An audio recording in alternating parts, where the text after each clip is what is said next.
যখনই বিপদে পড়ে যাবেন আপনি আল্লাহ তাআলার খাস একটি নাম ধরে সাহায্য চাইবেন, বিদ্যুতের গতিতে আপনি সাহায্য পেয়ে যাবেন, আপনার বিপদ মুহূর্তের মাঝে দূর হয়ে যাবে। ব্যবসা বাণিজ্য লস, সার কাছে শুধুমাত্র শত্রু আর শত্রু বিপদে আপনাকে গ্রাস করে রেখেছে, কোনো কাজেই যেন সফলতা নাই, যেটাতে হাত দেন সেটাতেই লস, কোনো কিছুতে আপনার সাফল্য নাই, সন্তান কথা শোনে না, স্ত্রী কথা শোনে না, পরিবার পরিজন নষ্ট হয়ে গিয়েছে, কিভাবে আপনি বাঁচবেন? প্রবাসে আটকা পড়ে গেছেন, আসতেও পারেন না, কোনো কাজও পাচ্ছেন না, আপনি আমলটা করেন।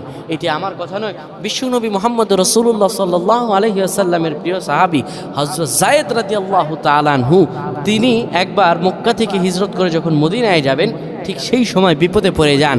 ওনাকে একটি লোক বিপদে আটকে ফেলে এবং ওনাকে হত্যা করার চেষ্টা করে। তখন তিনি আল্লাহ তাআলার এই খাস নামটি ধরে সাহায্য চেয়েছিলেন, আল্লাহ তাআলা তাকে বিপদ থেকে মুক্ত করেছেন। সুবহানাল্লাহ। সেই দোয়াটা কি? তিনি যখন বিপদে পড়ে যান তিনি বলেন, আগিসনি ইয়া রহমান।